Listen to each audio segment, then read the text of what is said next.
Yeah, thanks, Jennifer. And this is Art Viewing Adventures. I'm Rodney Paul, and I'm joined by Eric Friedman, who is a fellow San Francisco city guide. And in the course of creating a tour, he stumbled upon some really interesting San Francisco history that we're going to talk about. So, Eric, welcome to Art Viewing Adventures. Thank you so much for having me. And yeah, tell us about this book and like who was William Leidesdorff? Yeah, I'm going to start there. It's Leidesdorff, which is funny because people do it both ways, but it was a Germanic name. So just like Weissman or other names of that sort, we pronounce it with that vowel. So he is, I like to say, the most commemorated and least well understood person in San Francisco history. So most commemorated, you think Harvey Milk has an airport terminal named after him, and there's plenty of Adolf Sutro material around.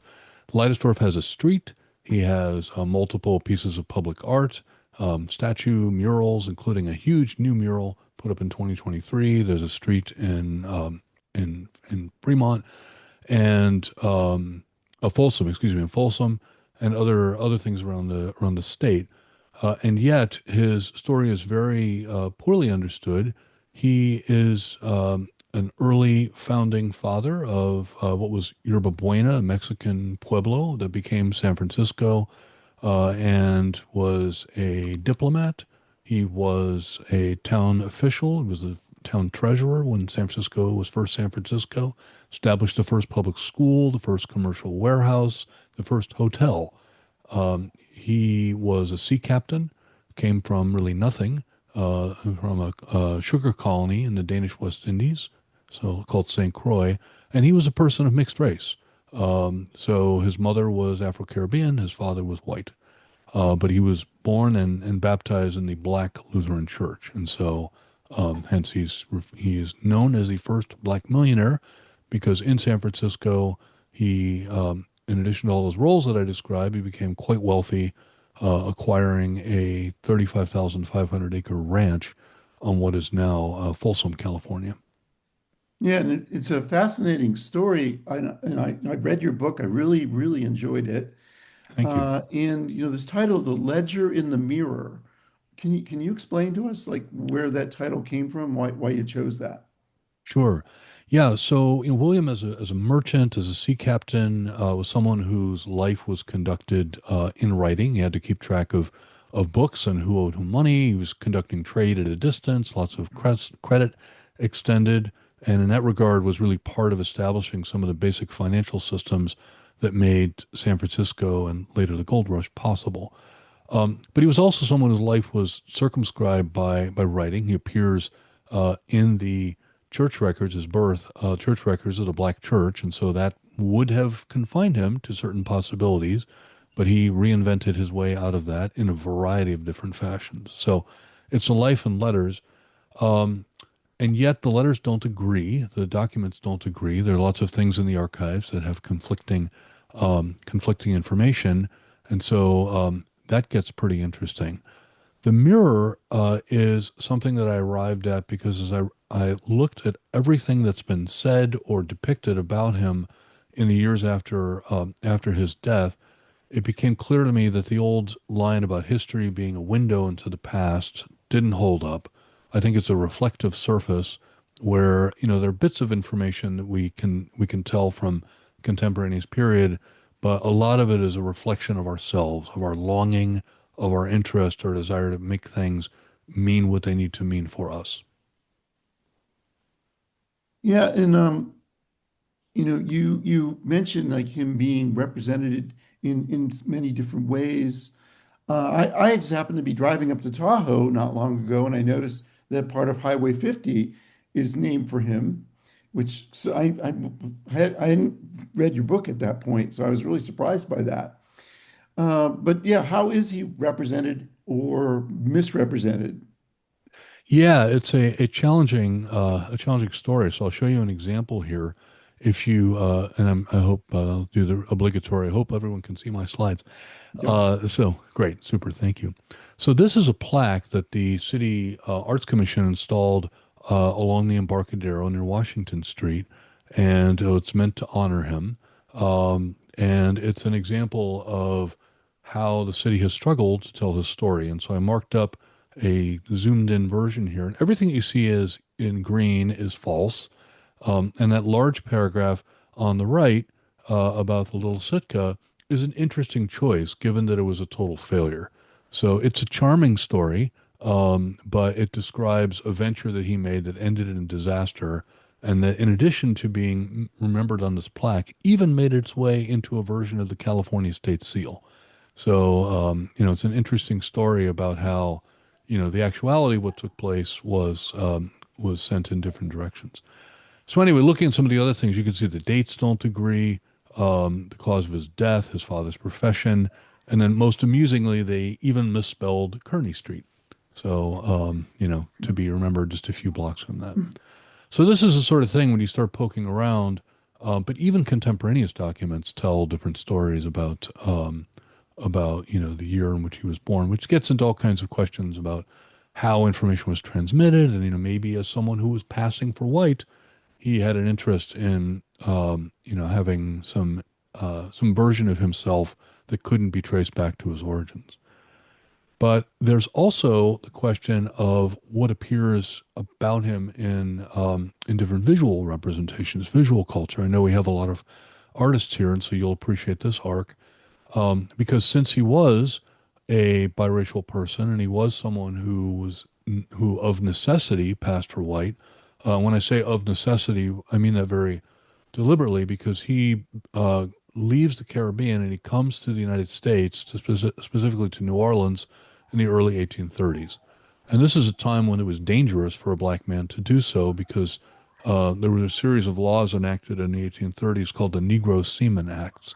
And the presumption was that a free black sailor entering a southern port was an escaped slave and would be treated very harshly.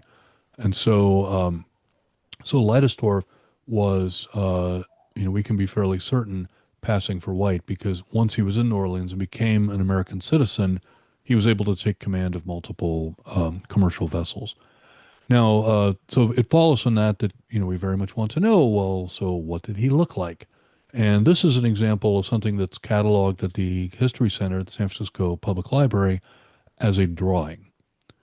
Well, it is not a drawing. It is a photograph. Here's the California State Library's version, and it is not a photograph of him. It's a photograph of a painting that you can find at the Bancroft Library at UC Berkeley. And so now we're in the world of artistic expression. Well, this is a fairly crude frontier portrait. John Singer Sargent was not available for this portrait, and so what is the artist's ability? What pigments were available? Did the subject perhaps have some influence on his appearance? Make me younger, thinner, whatever. All of those sorts of things come into question, and that is exactly why the use of this particular image becomes significant later because people start to borrow it and change his skin tone, change his hair because they want to tell a story about him that the historical record does not support. Then, when you go poking around in other archives, you start to find pictures like this, cataloged as Leidesdorff. I found this one at the African American Museum and Library in Oakland, and I want to emphasize that the librarians, curators, archivists who look after these things are extremely responsible. They know their profession very well, and so the folks at AMLO, African American Museum and Library at Oakland, very scrupulously catalog this as unidentified sitter, and then but on the back, the person who gave them the photo had written Leidesdorff. And so when people start to take these things from the archive, they shave off those pieces of information. You're just left with Leidesdorff. But this cannot be him because we know from the stamp on the back that this photo was taken many, many years after his death in 1848. It was taken at a photo studio in the Baldwin Hotel, which was built decades later. In that same collection at AMLO, you will find this photo. And this photo is an interesting one because it shows up on Ancestry.com and lots of places around the internet, never sourced, never attributed. So I was quite delighted when I found it at AMLO. And it also has the same issue of being responsibly cataloged as unnamed sitter, but written on the back by the collector, William Leidesdorff. And there are a few problems here. The fashion of men wearing full beards didn't become a fashion until after the gold rush, when men returning from let's say their rustic setting in the West would go back east, still carrying their full beards as and also a way of saying, "Hey, I might be a wealthy person because I was out there in the gold fields." So that is a clue. The wardrobe is also a clue. This is the costume of the late Victorian period, and more importantly, and decisively, the technology to make this picture is silver emulsion photography, which again didn't exist until long after his death. So that's not him. And yet, in 2023, San Francisco unveiled this very large mural on the corner of Commercial and Leidesdorff Street with the mayor at the time, London Breed, and all sorts of other officials, representatives of museums and historical societies, back this thing. And so we have this, very interesting recurrence of that particular image. And this is sort of what I'm getting at when I'm saying that, we have these representations of public art that, sort of steer the conversation in in ways that are not supported by the historical record, and they create all kinds of opportunities for confusion.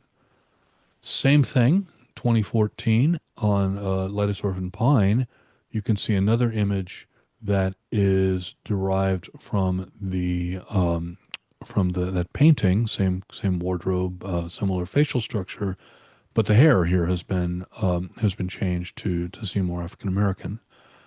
And there's another problem here, which is you can see in his right hand he's clutching a piece of paper. Well, when Leidesdorff came to California, he quickly saw that the money was in owning one of these ranches, one of the land grants that the Mexican government was giving to Mexican Catholics as a way of defending the frontier. And so he became a Mexican, he became a Catholic, and he got one of those land grants because that was the way to build wealth. And these were, just to be very blunt about it, it was a cruel and exploitative economic system. Indigenous people were horribly treated. The man who was Leidesdorff's neighbor, John Sutter, was a particularly egregious example of that. And the manager of Sutter's Fort had actually been a cotton merchant in the South and wrote specifically about trying to bring the abuses of black people into the California context. So this statue is celebrating, Leidesdorff's uh, accomplishment, holding that land deed, and yet is the case often with statues, they tend to flatten their subjects and erase some of the complexities that I'm describing. And the same thing happens in Southern California. There's a building that was once the home of Golden West Insurance Company, which was a black-owned insurance company, mid 20th century, at a time when other insurance companies were not writing policies for Black Americans, and so a black-owned insurance company steps into the to meet that need, and so in their lobby is a huge mural, and this is just one of two panels about the title of its time, "The Negro in California History."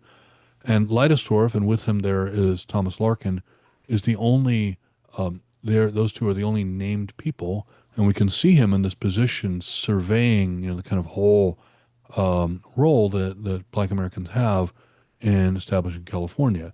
And this is a proud representation of a story that's suppressed, right? The white mythology of California to this point has been, no, it was only, white people who were driving this.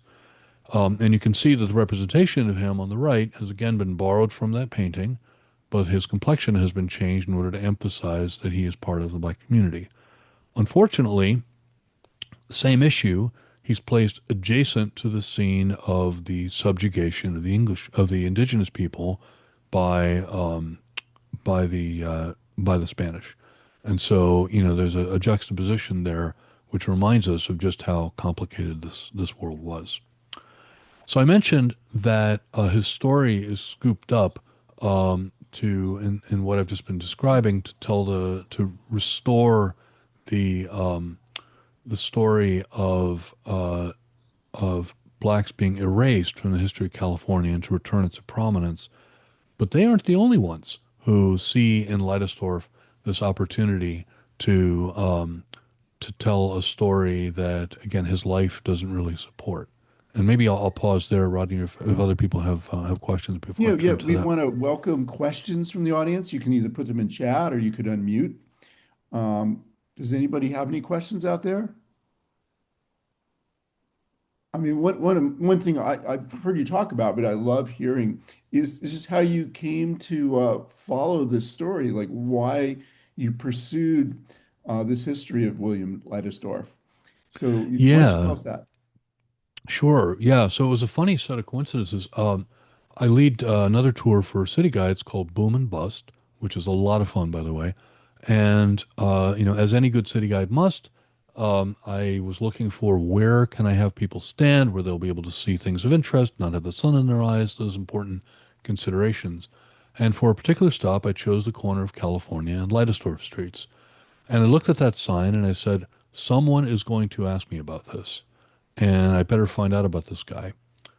No one ever has, has it come up, but I'm ready. And the other thing that was interesting is on that side of the street, his name was spelled with two F's, which is correct. And on the other side of the street, the sign only had one F. So here we go, right? The representations are already, diverging. And I had a woman who's the head of marketing for Downtown SF. That's the Community Benefit District. They work with landlords to ensure that the spaces are inviting and there's programming to make people who work and shop there feel like a place they want it to be. And so they were in the process of launching that mural that I showed you. And so, since I had, a few sentences to say about Leidesdorff, she asked, "Oh, would you consider doing something?" Sure, I said, thinking it would only, be a simple task.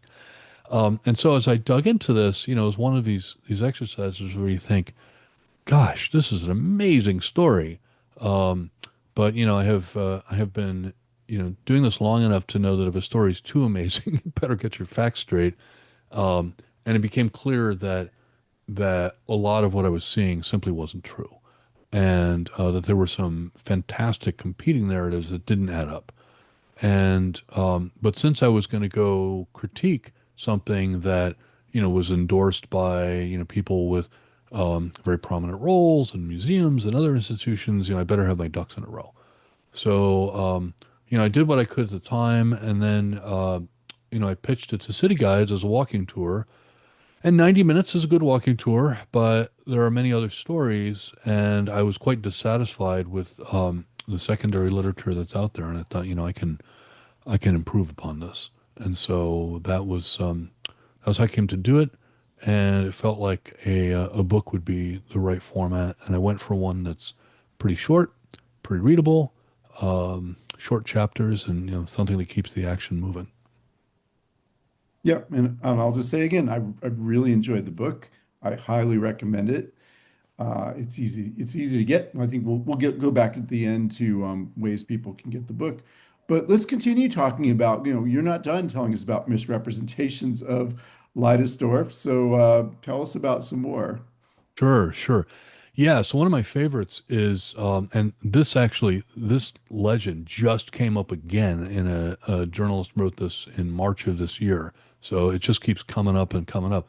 And I wrote a letter and then more recently a corrective, not a corrective, but I wrote a more, let's say, factually oriented essay in the same publication, which was nice that they published it. In any event, um, there's this little question that you all might be having, which is, how does it get a name like Leidesdorff? That seems strange. And the colony was Danish, right? The U.S. Virgin Islands.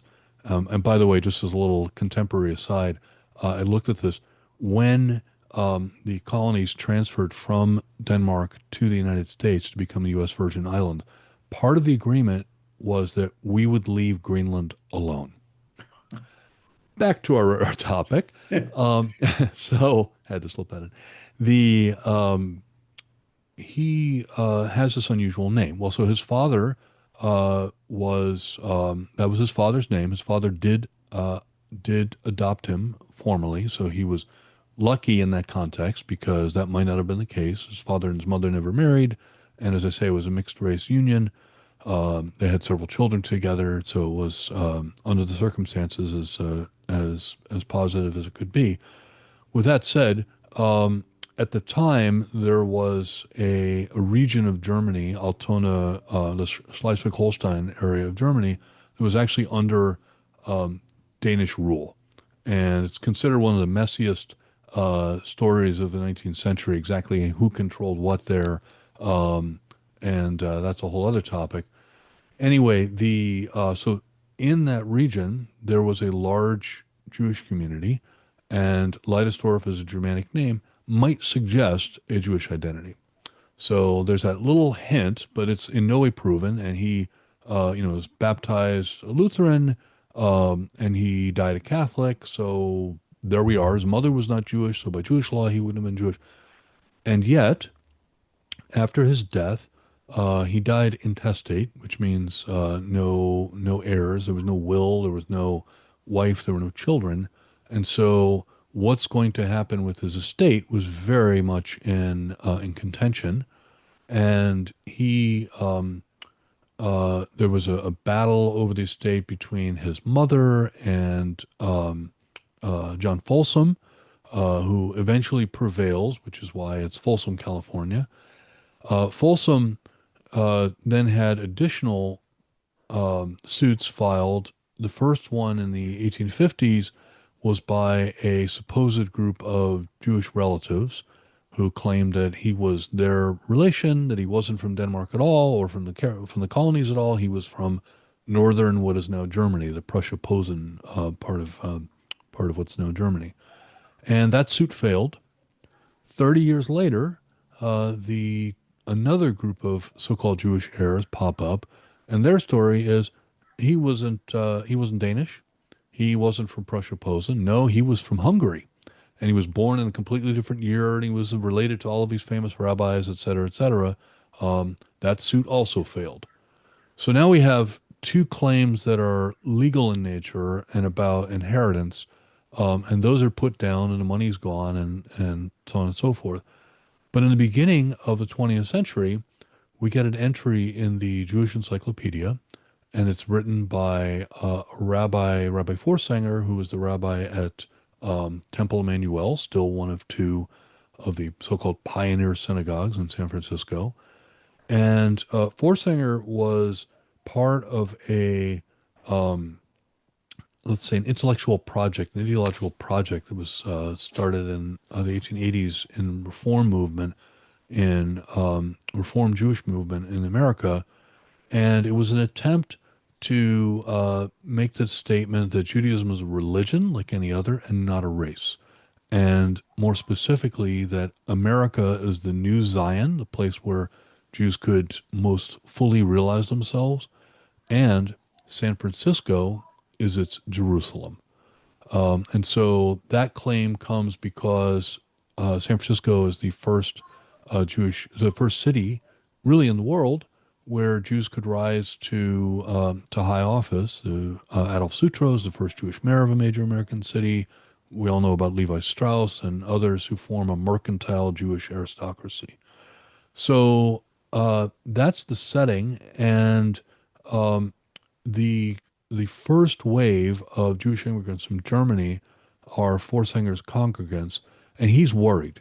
He's worried that the second wave coming out of Eastern Europe, whom he derided as Yiddish mumblers, were going to be a threat to the assimilation of the first wave.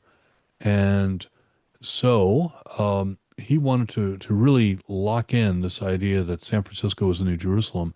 And so it was important to build a mythology of the Jewish creation of San Francisco. And so Leidesdorff, with this Hungarian hint, was like catnip for Forsanger, because not only he's even better than the Jews who came in 1849. He's here years before that, years before anybody almost. And so he is a Jewish founder of San Francisco. And so he's the rabbi of Temple Emmanuel, the other pioneer synagogue on California and Webster, Shereth Israel, has a stained glass window in it, which is a lovely stained glass window, and it depicts Moses bringing the tablets down from Yosemite. You can see Half Dome in the background there, and California transformed into the promised land. So that, I think, in Glass and Light tells you what the project was that Forsanger was about. And so Leidesdorff is a conscript into this particular story. So there's another story that is probably the most commonly told one about him, and that makes it really quite sad because it's completely made up, and it's made up for sinister, really noxious reasons. And the story that's told is the story of the New Orleans love affair, and it's told in romantic tones, um, but it is a story that is in a literary trope, a literary genre, a literary style that didn't really come into being until after Leidesdorff's death, and certainly after the time that he was in New Orleans in the 1830s. And the name of that literary trope is the tragic mulatto. So a tragedy of a mixed race person, and all of these stories follow the same arc. Someone tries to cross the color line. They're exposed.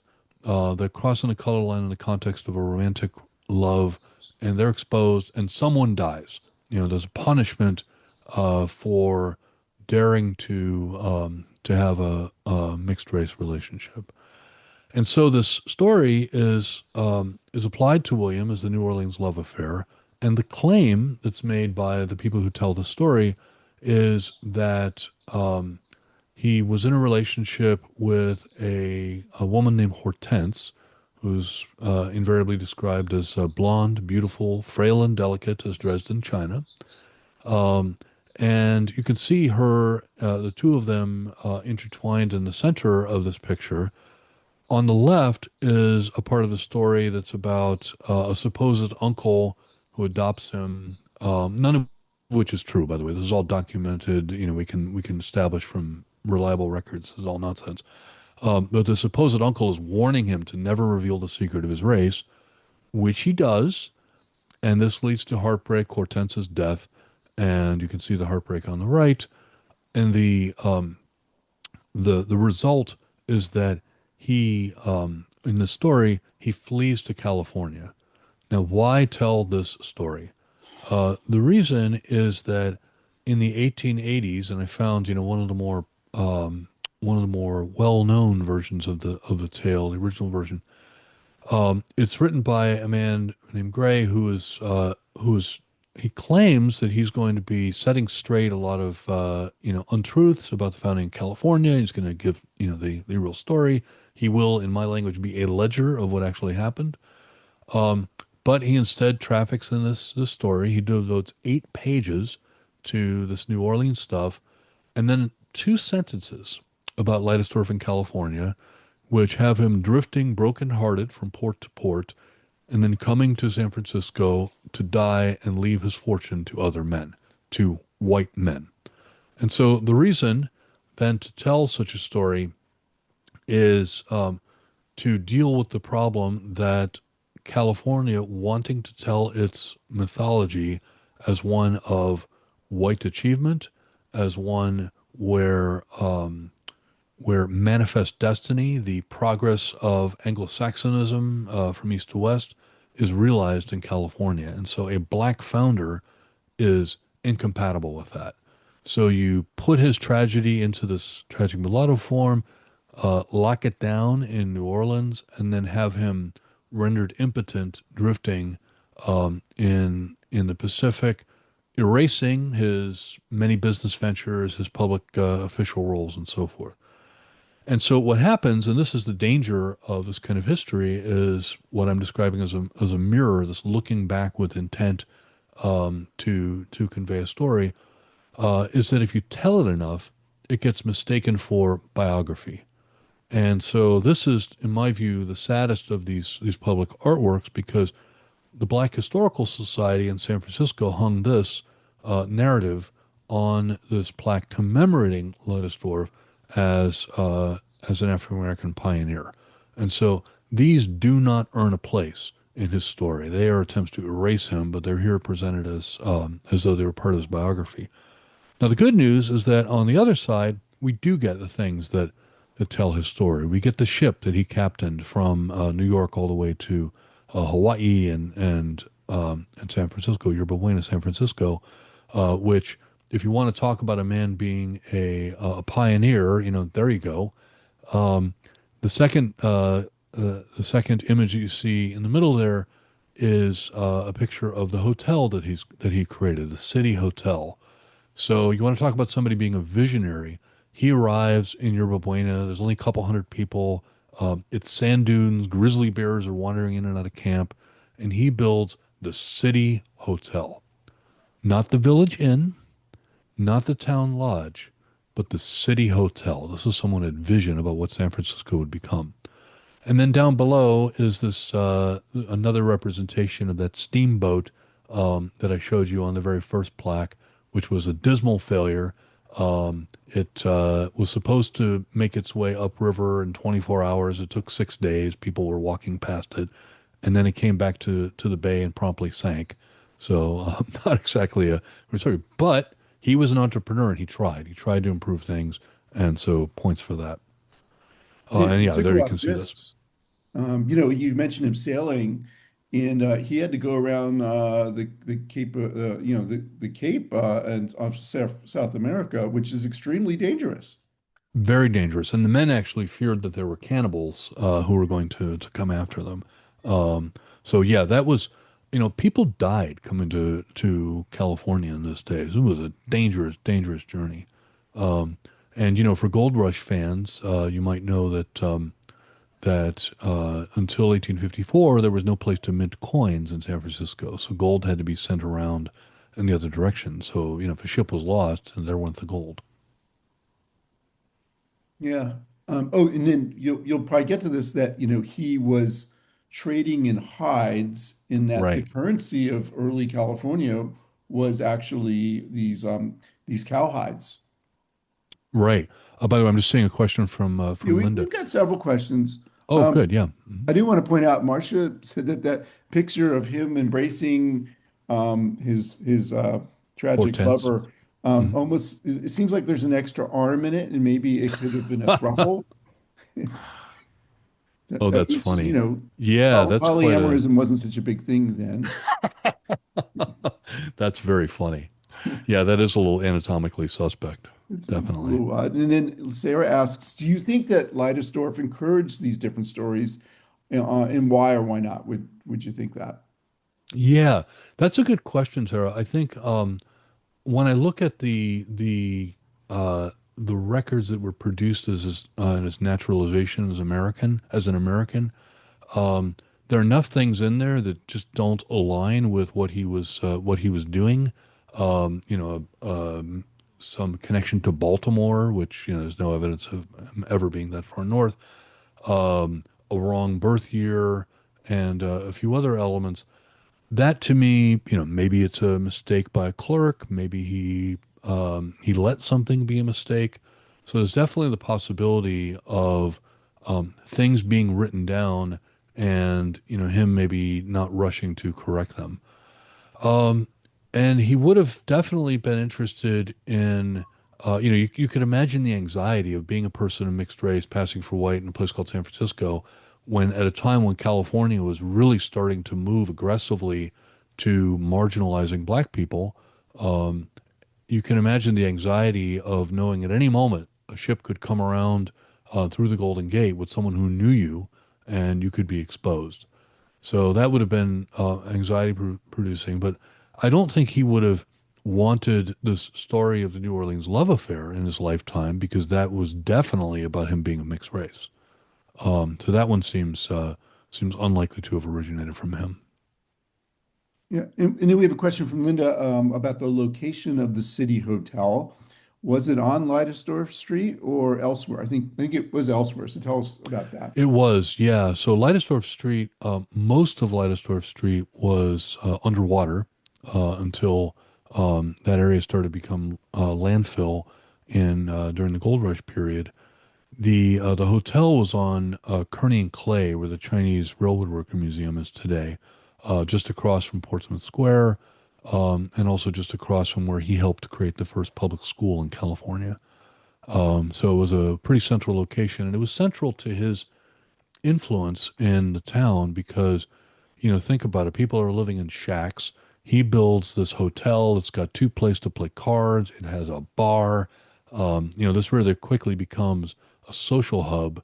And on the tour, I like to read a quite florid and lovely description of a New Year's Eve ball that took place there as 1847 became 1848. So you really get a sense that he was a social, as one person put it, the light of the town. Leidesdorff Street itself, it looks kind of shabby if you've ever been on it. It looks more like an alley. And indeed, in the second half of the 19th century, um, one block of it was known as Pauper's Alley because it was just around the bend from California where great wealth was made at the Stock and Exchange Board. Um, it was actually, though, I think a good place to name for him because his genius, one of the first things that he built in Yerba Buena was the first commercial warehouse in Yerba Buena. And this was important because and that location was important because it was on dry land and it was where there was a levee. So you could step up out of your little boat onto dry ground as opposed to pulling a boat and dealing with surf and stepping out into the waves and dragging it up on sand in other locations. So as they stay in real estate, location, location, location. And Rod, you were going to ask about cowhides, and that's actually relevant to the location of this warehouse because Yerba Buena is at the edge of Mexico's territory. They're struggling to control it, which is why this whole ranch creation thing becomes their policy. The area is desired by the British and Russians, who are Russians controlled Alaska at the time, and both of them are interested in the fur trade that dominated so much of 19th century economics. And in particular, the Russians were after otters in Fort Ross.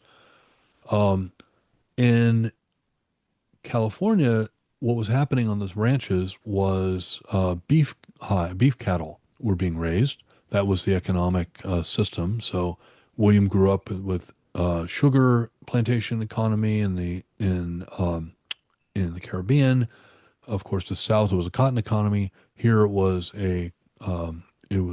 cattle ranches, and because we're at the edge of the world, because it's so hard to get here, there really isn't a lot of currency in circulation: rubles, pounds, dollars, pesos, and so this very curious economy emerges where what became known as the California banknote, a cowhide, becomes the unit of exchange. They were worth $2, and also beef tallow or beef fat rendered to make candles, among other things, was also an export. And these things traveled far and wide. They were valued in the East. They were valued in Asia. And so ships, if you've ever read Richard Henry Dana's book, 2 Years Before the Mast, which is a wonderful view into this world, he describes going from Boston on one of these ships that are trading up and down the coast of California like floating department stores. So, someone who was living in California could come down to the water with a cowhide and exchange it for a pair of leather shoes from Boston that had been made from the hides they sold the year before.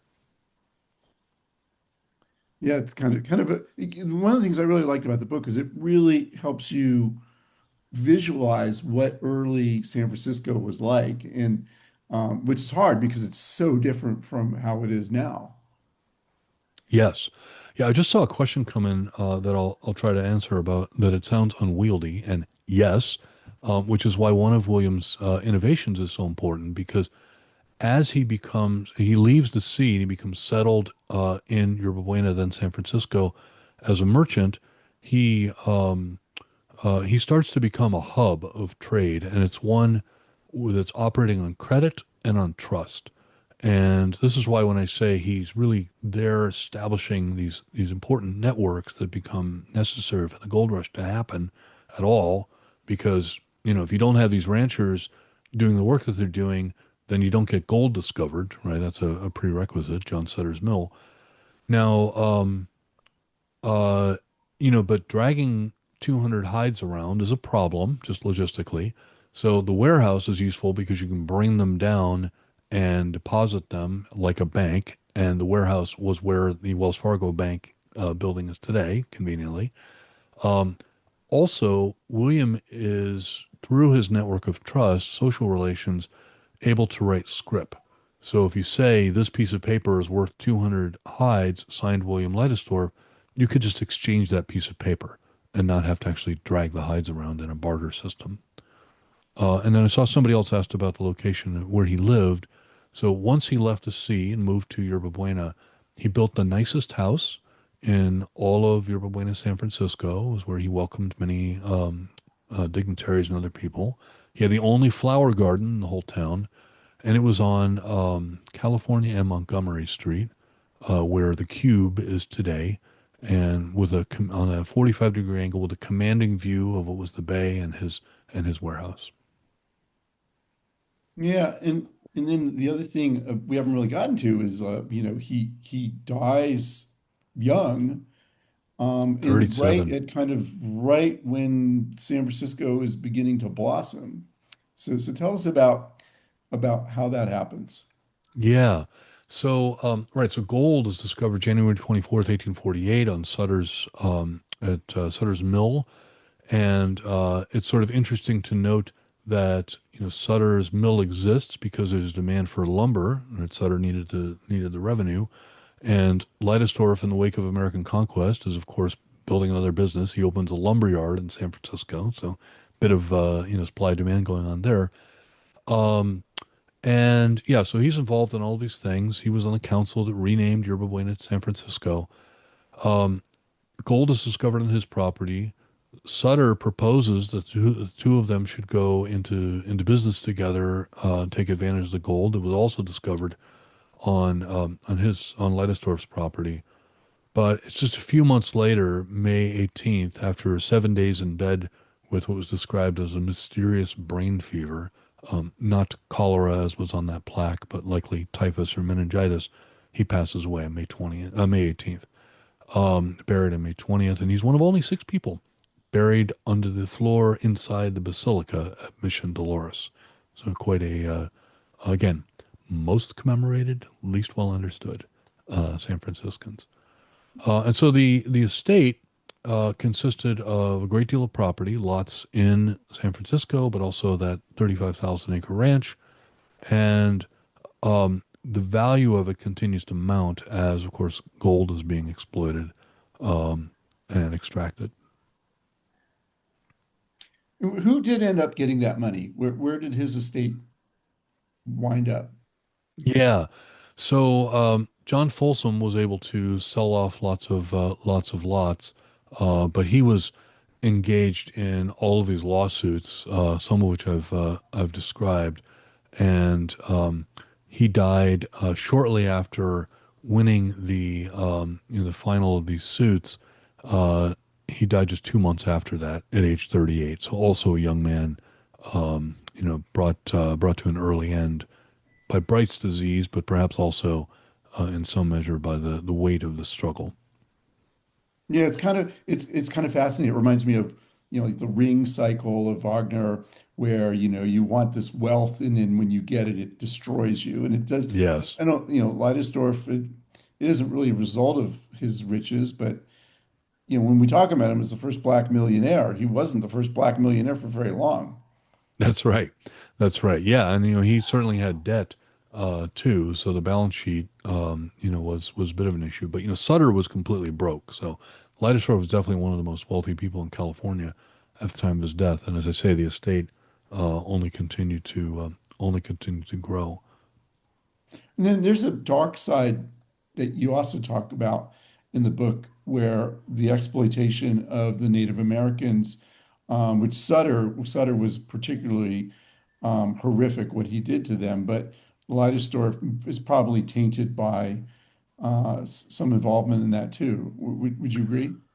Yeah, well, so there are so yes, I think so. The exact extent of that is a little hard to pin down. First of all, the expectation of these rancheros was that they would build a house and live on the ranch. Leidesdorff did not. He hired a manager, so he had a certain remove from that. And yet we have letters from Sutter to Leidesdorff where where Sutter says, for example, Sutter had a harem of indigenous people. There's no other word for it. And he tells Leidesdorff that he is sending him two girls and that he should choose one of them. We don't know if he did. We don't know, if he, said declined. We just don't know. But the fact that that was in the window of acceptable behavior is significant. But the other one that to me was maybe just as chilling was an exchange where Sutter sends a letter asking Leidesdorff to send him bolts of fabric, and the reason is that the indigenous people on his fort are naked or in rags. But he goes on to say that the reason that he wants the fabric, and it's not because they're cold, and it's not because they're human beings who deserve dignity. It's because it's embarrassing to him, to Sutter, that when other people come over, that they're in that state. So it's a very cruel environment. And something I've been very careful about in interpreting this is there's something called presentism, which is trying to hold the past to the moral or ethical standards of the present. And I think that that is something we responsibly have to be at least self-aware about. And so it's very easy for me to sit here in the 21st century and say, oh, the indigenous exploitation and the exploitation of Black Americans are structurally similar. And while I do think that, I also have letters from people in that time specifically saying that that's what they were doing. So it's not me inventing that. That is the nature of that economy and the way those people were treated. We had some people join kind of later, and I thought maybe we'd just do a quick recap of what we talked to up to this point, and then I do want you to talk about Leidesdorff's legacy. But basically, Eric has written a biography of William Leidesdorff, and it's been recently published. And in doing that, he uncovered a lot of misrepresentations of his life that are kind of fascinating. In fact, in the biography, about two-thirds into the biography, Leidesdorff dies in the way we just discussed. And then the last third of the book is about how different periods utilize his story and kind of bend it to tell many, many very different things. So it's a fascinating story of a man who came to San Francisco when it was actually still Yerba Buena. He was of mixed race heritage, but was passing for white and did this incredible sail around the Cape of South America to get to San Francisco. So that's just a really quick recap, and I think you're really going to want to get this book and read this book. But Eric, yeah, let's go into what do you see as his legacy? Yeah, that's something I've wrestled with because he he has this he's known as the first black millionaire, right? And so on the tour I put that into quotations because that is a title that he's earned and also not earned because he didn't self-identify as black and he was passing and there's some other complicated person, right? He hosted the first black minstrel show at his hotel. So identity that we think of today is not what it meant then. So what I've concluded is actually there's a black historian named Sue Bailey Thurman who I think got it right, and she does not allow the some of these reinventions that I've described, and I need to summarize um, how people are appropriating his story and conducting acts of what I would call historical ventriloquism, right? Making him speak the truth that they would like to tell. She says, let's let him be him, and basically honor him for having created the possibility for everything that happened subsequently. And so that's really, to me, the legacy is if you think of the counterfactual, what would have happened in California if you did not have William Leidesdorff? You would not have had San Francisco emerge as it did, I believe, as the kind of economic hub, and you would not have had the support that he gave for the Mexican American War, the American conquest, might not have been there. Um, it's possible that the discovery of gold would have been delayed, and many other things might have transpired had the infrastructure that he started to build not been in place. Um, Gold rush might have been a mass calamity with people starving, rather than being in a position to take advantage of that. So in any event, I think his contribution was the making of San Francisco, which is why that's the what I've assigned to him in my subtitle. And we did get a question, is the book available at the library? I guess there's a lot of different library systems in the Bay Area. Are any of them carrying it at this point? Yeah, I keep checking. San Francisco Public Library said they're acquiring it, and I haven't heard from the Berkeley Public Library where I live, which is disappointing. But I'll walk over there and ask them again. Well, Um, yeah, I'm happy. I have some people know this. I have 30 different library cards, and I will go to all my libraries and recommend that they get this book, thank you, Eric. thank you. And yeah, I would encourage people. I mean, Amazon's useful, but I've deliberately taken a lower cut from Amazon because I want to support independent bookstores. And so City Lights is carrying it. Book Passage has it in the Ferry Building. I just heard that Bird and Beckett out in Glen Park is going to be carrying it, and anyone can order it from any bookstore in the country. And you have the information on the website. I also have an audio recording made with this very microphone on Audible, and there are ebook versions for Kindle, but every other platform too, Apple Books, whatever you want. So it is not locked down to Amazon, if that's a choice you prefer to make. And this is your very first book, Eric. This is it. Congratulations on that. Thank you. What was the biggest surprise for you going into, that adventure of writing a book? Yeah, well, I think the there were a few moments where I was just confronted by the volume of information that I needed to grind through, a lot of which was let's say of limited utility, like a lot of receipts and ledger entries and so forth.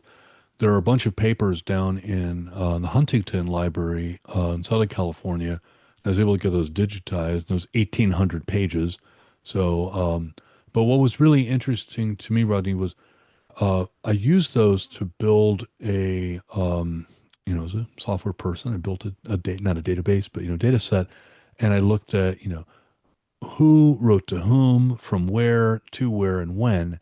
And so that really gave me a window into the network and the importance of the node in that network, the hub that he represented. So that was something where, this otherwise, let's say, linear collection of information exposed a web of connections that delighted me.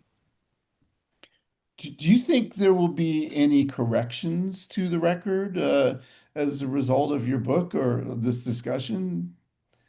Um, I think my hope is that people will stop telling that awful story about New Orleans because I think it does him and all of us a disservice.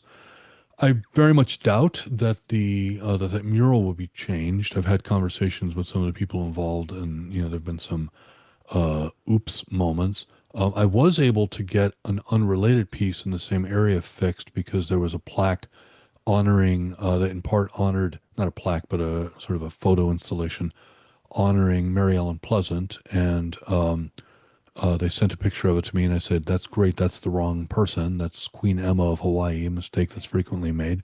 So they replaced that within 2 days. So good for them. Um, I actually think that this is sort of a self-serving way of interpreting it, but I actually believe that as long as we know about these errors, it's actually instructive because it causes us to ask better questions. I do another tour in the Japanese tea garden, and there's a plaque there which has this just over the top version of events. It's just like, wow, I can't believe this happened. And you shouldn't because it's all nonsense and been disproven 100 times. It's a study in how a family member who was intent on having his family legend promoted as in the history of the garden just drove up from Southern California week after week and just hammered a commission until they finally relented and put a plaque there. And the plaque was created by Ruth Asawa, so we were never getting rid of it. Hmm. But these objects, the story starts to have its own story. So the story of the story is to me just as interesting. Yeah. Yeah. I've heard people say, don't let the truth get in the way of a good story. But as a tour guide, I completely disagree with that. I do not want to be spouting things that are not true. Yes. Uh, Well, so I so, am in talks with the downtown SF people about making a short audio interpretation of a mural that would have a QR code so that if people can't come on the once a week walking tour that we do, which by the way is accessible so people know, um, the walking tour that we do, they would at least have the ability to understand that, and I would um, delicately and diplomatically address the question of the representations.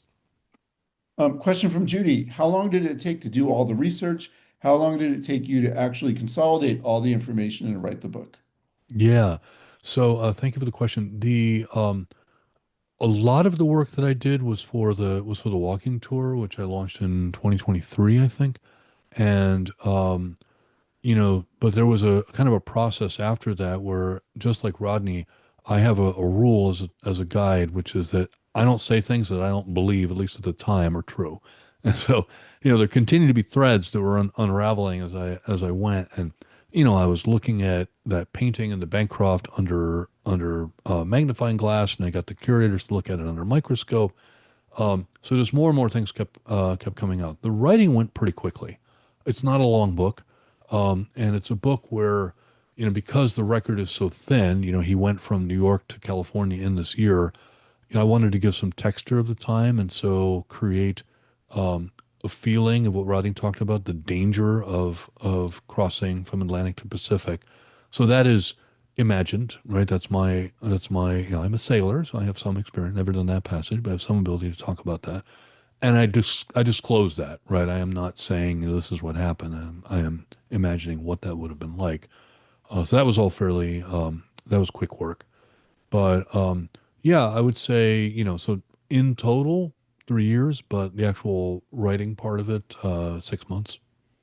And you haven't even you've been a city guide for how many, for only is it Four four years, yeah, years? 2022, class 2022, summer of I guess as a 2022. fellow city guide, I just got to say, you really hit the ground running, Eric. And we're so lucky to have you doing all these tours. And That's very kind of you. Thank you. I have actually not been on one of Eric's tours, and I need to do that. But I heard Eric speak about the book, and I immediately thought you'd be a great guest for Art Viewing Adventures. So really grateful that you were able to make time to do this. We have some My nice pleasure. comments in chat. Also, Gail says, I've been thinking a lot about legacy after my folks, big community makers, passed. And like Eric, I've come up with the idea that long after my folks' death, every time someone walks in the Kensington Library, to use just one example, they will have a but for my folks experience. On one level, that fact softens the need for plaques and even stories passed down. So yeah, Gail's parents were very important in creating our library here in Kensington. And yeah, but we want to remember, things like Leidesdorff. We want to get it right because the actual true story is fascinating. Yeah, I'm actually now on a project. I'm working with some friends who are elementary teachers. I'm putting together a module that could be available to fourth grade teachers who teach the California History Unit because I think his story touches on a lot of things that are in the state rubric for fourth grade. And to me, that's a way to perhaps tell this history that will ultimately be of greater impact than any statue might be. Well, I think with that, Eric, we'll wrap it up. Thanks again for coming on. Gail, I'm glad you felt this was a good topic. It's not directly like art, and yet I feel like it was something that we'd really benefit from. So, Eric, good luck with the book. I'm going to do what I can to recommend it to local libraries and other folks. If you are able to do that, that'd be great. And I will turn it back to Jennifer. Or Jennifer, do you want me to make closing remarks? Yeah, thank you everybody for coming every week, give it a couple weeks. Yep, we'll be back in a couple weeks with another art viewing adventure. And Jennifer, thank you as always for being our technical moderator. You always do a great job with this. So everyone be well, and we'll see you in a couple weeks. Thanks, everyone.